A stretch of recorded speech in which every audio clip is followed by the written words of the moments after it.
Good morning. It's our letter from home. Want to remind you this coming Sunday we're going to be in our series, Why Love?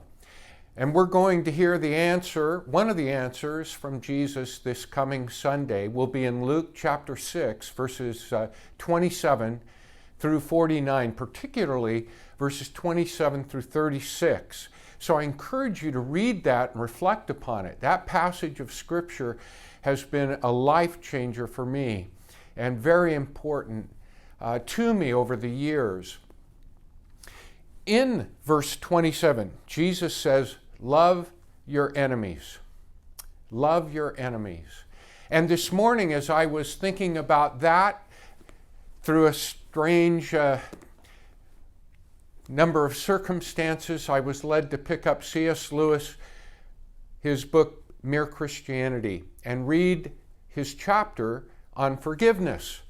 And I wanted to just read to you from that because he is explaining and dealing with the question of forgiveness and loving another as we love ourselves and what that means. And at one point he says this: Christianity does not want us to reduce by one atom the hatred we feel for cruelty and treachery. We ought to hate cruelty and treachery. Not one word of what we have said about cruelty and treachery needs to be unsaid. But it does want us, that is, Christianity wants us to hate cruelty and treachery in the same way in which we hate those things and things like them in ourselves. Being sorry that the man should have done such things and hoping, if it is in any way possible, that somehow, sometime, somewhere, he can be cured and made human again. That's the desire, you see. We hate cruelty and treachery, and we see it in others, and we see it in ourselves, but we want and desire to be healed of that cruelty and treachery. And that hatred for that is something that we don't want to transmit to the person, but to the things that others do, and this is so telling, we ourselves do. And then he says this: the real test is this.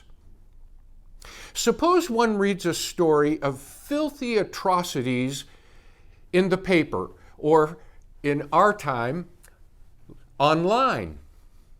Then suppose that something turns up suggesting that the story might not be quite true, or not quite so bad as it was made out.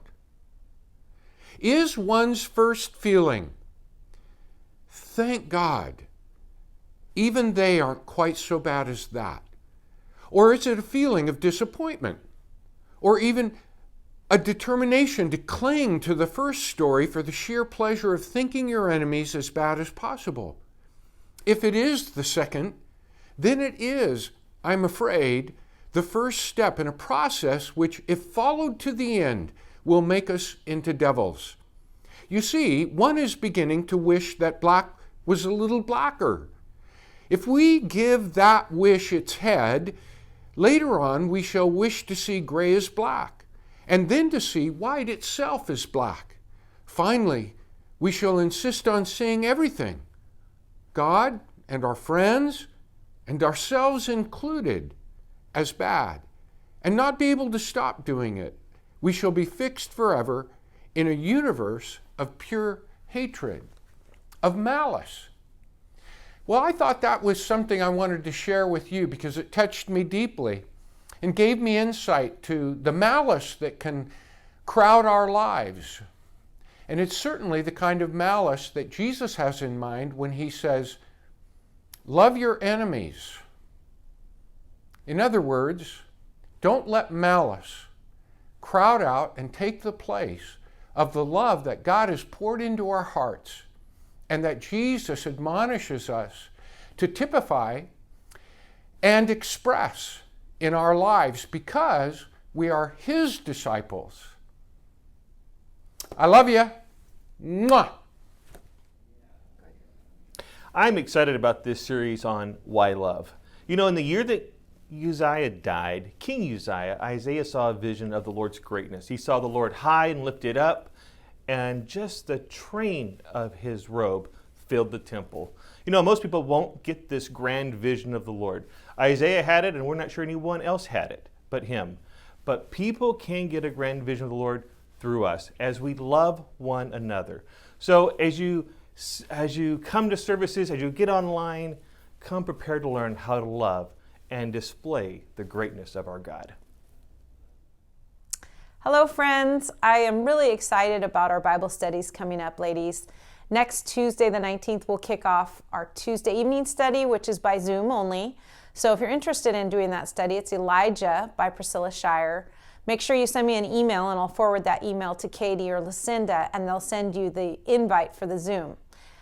That you can buy online on Amazon and get your book in plenty of time. Also, Thursday mornings is going to be kicking off on the 21st. I'm excited about that one as well, 9 a.m. in the Student Center. There'll be plenty of spacing, so you'll feel very comfortable there meeting together. We are going to do a really great interactive study of stories of the Bible and really how to get the most out of the Bible. I think that's what trips us up sometimes, is how do we read it and really apply it to our lives? What is God trying to speak through that word? So I hope you'll join us. If you're interested, make sure you email me. There's no cost for the Thursday morning study. We will also offer that study via Zoom as well. If you just can't make it out and you need to do something through the computer, make sure you send me your email and I'll get you the Zoom invite for that. So many wonderful opportunities that we are just praising the Lord for. I hope you'll take advantage of these times to really form community and time together. Thank you. Hi, church. Hey, there is a lot of great things going on that I am excited to tell you about.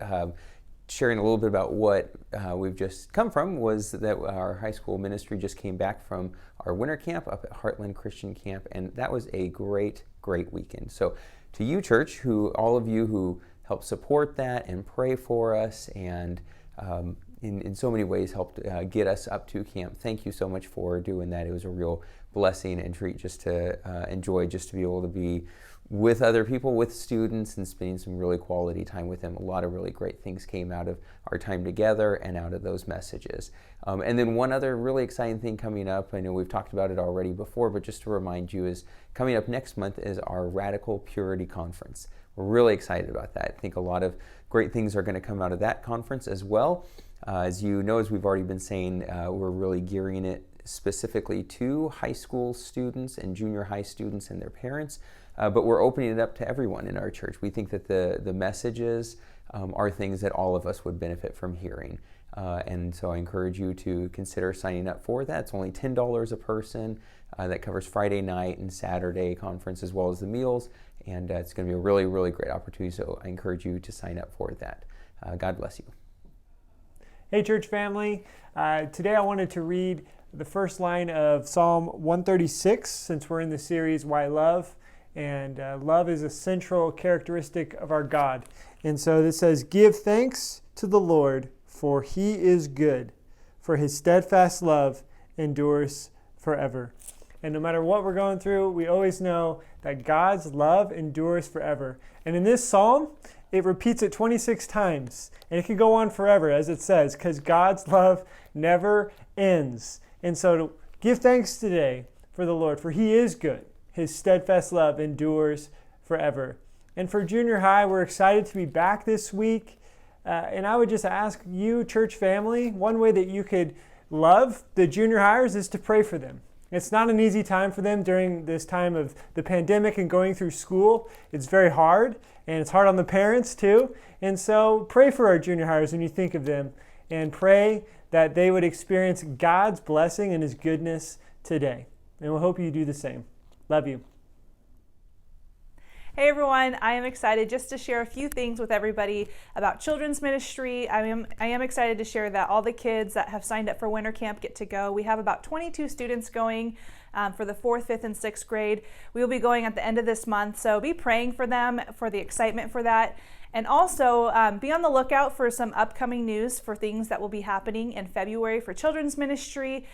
We are just excited to get to February to share a few things that are going to go on, and we hope you guys have a great week. Hey everybody, this is Pastor Corey, and I have a message for our satelliters. So maybe you're not in satellite, but you know somebody who is. Get this information to them for me. We have had to postpone our winter weekend away. It was scheduled for the last weekend in January. Unfortunately, we're not able to go that weekend to Avila. So we have rescheduled, postponed if you will, until February 26th through 28th. We are hoping that the venue in Avila will open up by then. I hope you guys have a great day. God bless. Hey church, it's great to be able to talk to you again. As you know, or as most of you know, I am the intern in the worship ministry here at Grace Community Church. But as maybe less of you know, but a lot of you know, I am also the intern in Satellite Young Adults. And I just want to take a moment to talk about how awesome Satellite is and some of the things that have been going on there. We meet on Thursday nights and we just have an awesome, vibrant group of young adults come who many of them have grown up in our church, but many of them experienced our church for the first time here at Satellite with the young adults and have grown to become a part of the lifeblood of our church. And last Thursday, we had such an awesome sermon preached by Pastor Corey that was about New Year's resolutions and how we as the church and as believers can use New Year's resolutions in our spiritual life. And he challenged us, Pastor Corey challenged us that two things that we can be doing in this new year are making sure that we're praying and reading our Bible. Two places we can go are to make sure that we are going and serving and that we are going to church. And one thing that we need to sacrifice is our tithe, whether that be our time, talents, and treasures. All three of those areas are very important.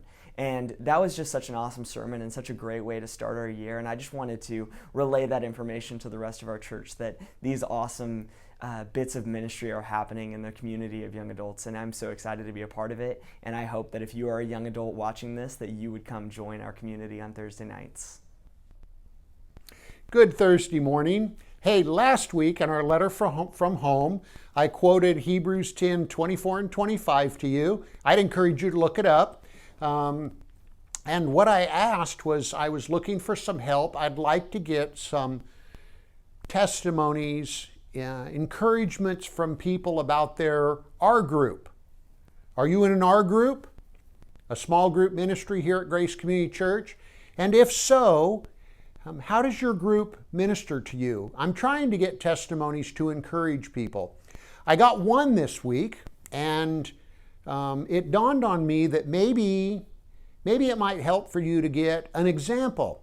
I'd like to read the one that I got to you because it's a perfect example of the kind of thing I'm looking for. Here's what it says. Good morning, Tim. My R group prays for one another and prayers are answered. It's good to pray for one another. It's good to ask for prayer, even for what might seem to be a small request. Praying for others takes one's mind off of his or her own problems for a while. My R group prayed, and my son got off from living a drug-addicted life on the streets, although he did go to prison. My R group prayed, and my son received life-sustaining surgery while in prison. My R group prayed, and my son was released from prison and found a home and a job. My R group prayed, and my son was baptized. 3.5 years, my son lived on the streets, and that was the most agonizing time of my life. God gave me peace because my R group prayed for peace. Those are the kind of testimonies we're looking for. If someone asked you, why should I be in an R group? What would you say? Would you consider, even right now, taking the time to write out an email with why our groups are important to you and send it to me, tallen@gccvisalia.org. We want to encourage people to get in groups, and you can help us to do that. I hope you will send me an encouragement. God bless you. Make it a great day.